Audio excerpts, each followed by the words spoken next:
श्री शिवाय नमस्तुभ्यम। हर हर महादेव। आज 3 अक्टूबर से ऑनलाइन शिव पुराण कथा शुरू हो गई है और इस ऑनलाइन शिव पुराण कथा को आप 3 से 9 अक्टूबर तक आस्था और यूट्यूब के माध्यम से दोपहर के 1 बजे से 4 बजे तक देख सकते हैं। आज पहले दिन की शिव पुराण कथा पूर्ण हो गई है, ऑनलाइन थी और आज की कथा में गुरुजी ने कुछ विशेष उपाय, पत्र और उपयोगी जानकारियां दी हैं। अगर किन्हीं कारणवश आपने आज की कथा नहीं सुन पाई है तो आज की कथा की संपूर्ण जानकारी आपको सिर्फ 8 मिनट में मिलने वाली है, इसलिए यह वीडियो अंत तक देखें ताकि कोई भी उपयोगी जानकारी आपसे ना छूटे। आज का विशेष उपाय जो गुरुजी ने इस कथा के दौरान बताया है, त्वचा संबंधी समस्या होने पर करने वाला एक विशेष उपाय बताया है जिसे आपको जरूर सुन लेना चाहिए। बढ़ते हैं आज की कथा की पहली विशेष जानकारी की ओर। कथा शुरू होते गुरुजी ने कहा, यह कथा ऑनलाइन सीहोर कोबरेश्वर धाम से होने वाली थी, पर जजमान ने बहुत विनती करी कि आपने पिछली कथा जो थी वहां जहां होनी थी, जहां नहीं हो पा रही थी वहीं पे करी, इसलिए आपको भी यह कथा ऑनलाइन जहां होने वाली थी, मतलब जलगांव में, तो आपको जलगांव में ही करना चाहिए, इसलिए यह कथा जलगांव से ही ऑनलाइन हो रही है। आप सभी इस कथा का घर से ही आनंद प्राप्त कर सकते हैं। बढ़ते हैं आज की कथा की दूसरी विशेष जानकारी की ओर। गुरुजी ने कहा, विजयदशमी के बाद 5 दिनों तक 64 योगिनियां देवाधिदेव महादेव के साथ और माता पार्वती के साथ नृत्य करती हैं और जो उनकी आराधना करते हैं उनकी सभी मनोकामनाओं को पूर्ण करती हैं। और ऐसे विशेष अवसर पर आपको इस शिव पुराण कथा को सुनने का अवसर मिल रहा है, जो कि काफी अच्छी बात है। बढ़ते हैं तीसरी विशेष जानकारी की ओर। गुरुजी ने कहा, लोन से दशहरा में लोग गाड़ी उठा रहे हैं, अच्छी बात है, आपके घर में गाड़ी आ रही है, पर एक बात याद रखना, लोन से आप घर ले सकते हो, लोन से आप गाड़ी ले सकते हो, लोन से आप जमीन ले सकते हो, लोन से आप जेवर ले सकते हो, पर लोन से आप इज्जत नहीं ले सकते। इज्जत आपको स्वयं कमानी पड़ती है। बढ़ते हैं आज की कथा की चौथी विशेष जानकारी की ओर। गुरुजी ने कहा, कहते हैं महादेव की जटाओं में गंगा है, पर ऐसा नहीं है। महादेव के केशों में से सिर्फ एक केश में पूरी गंगा मां है। बढ़ते हैं आज की कथा की 5वीं विशेष जानकारी की ओर। गुरुजी ने कहा, सभी शुभ कार्यों में सीधे हाथ का प्राथमिकता देखने को मिलती है, पर उल्टे हाथ को भी महत्वता प्रदान की गई है। जब हम जल चढ़ाते हैं तो दूसरे हाथ का स्पर्श आपके पहले हाथ पर होना बहुत जरूरी है, या फिर आप जब आरती करते हैं तो पहले घंटी तो बजाई जाती है एक हाथ से, पर इसके बाद दोनों हाथों का उपयोग करके ही आरती की जाती है। बढ़ते हैं आज की कथा की 6वीं विशेष जानकारी की ओर। गुरुजी ने कहा, स्त्री जब जन्म लेती है तो उसका कुल उसके माता पिता का कहलाता है, शादी के बाद उसका कुल उसके पति का कहलाता है। तो क्या ऐसा होता है कि स्त्री का कुल उसकी शादी के बाद जो पहले वाला था वह छूट जाता है?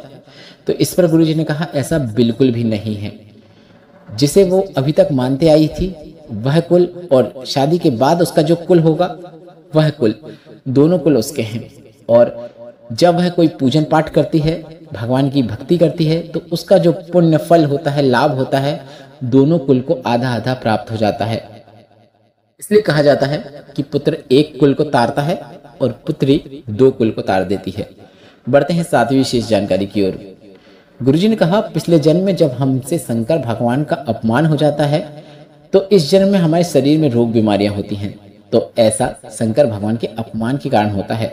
इसलिए कहा जाता है, अगर गर्भस्थ नारी के गर्भ में जो बच्चा है उसे कोई समस्या है, दिक्कत है, परेशानियां हैं, पांव सही नहीं बन पाया है या फिर किसी भी प्रकार की शरीर में दिक्कत होती है, तो उस नारी को शिवलिंग पर जल चढ़ाना शुरू कर देना है। भोलेनाथ को ऐसे समय में अगर आप जल चढ़ाते हैं तो भगवान की कृपा आपको निश्चित प्राप्त होती है।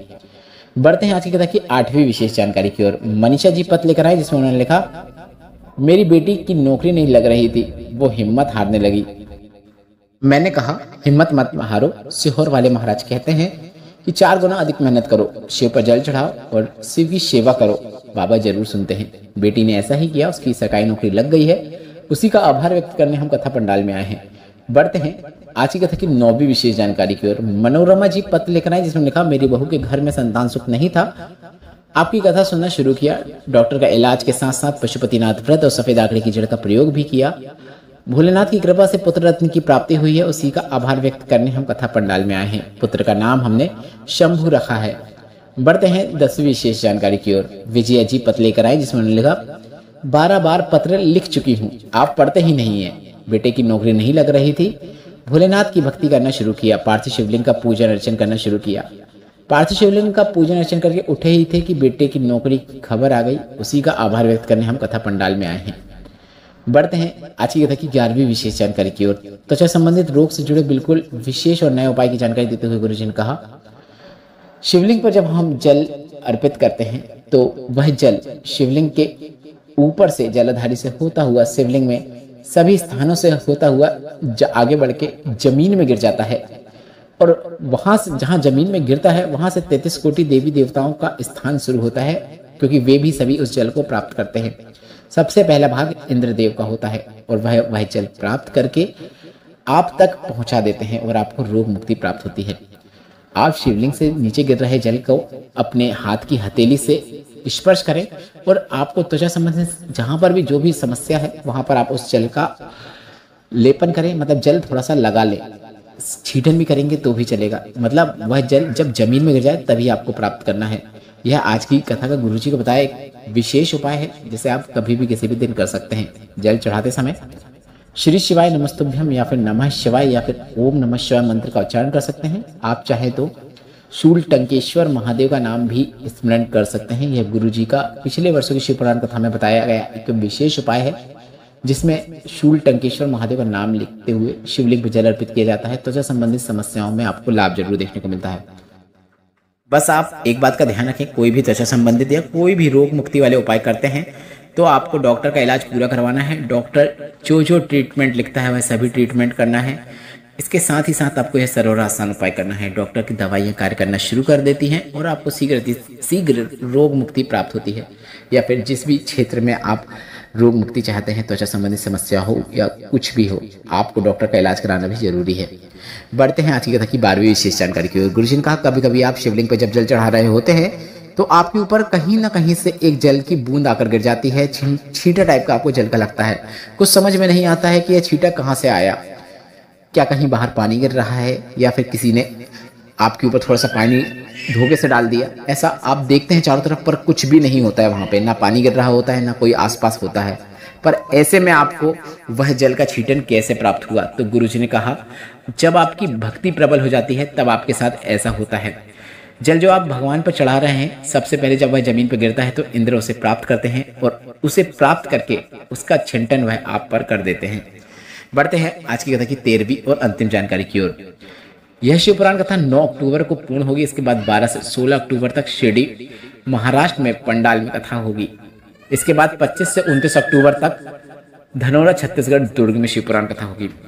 इस वीडियो में बताई गई जानकारी से संबंधित जितने भी प्रश्न हैं वे सभी प्रश्न आप कमेंट बॉक्स से पूछ सकते हैं। मेरे द्वारा दी गई जानकारी अगर आपको थोड़ी सी भी उपयोगी लगी है तो इस वीडियो को लाइक जरूर करें। कमेंट बॉक्स में श्री शिवाय नमस्तुभ्यम या फिर हर हर महादेव जरूर टाइप करें।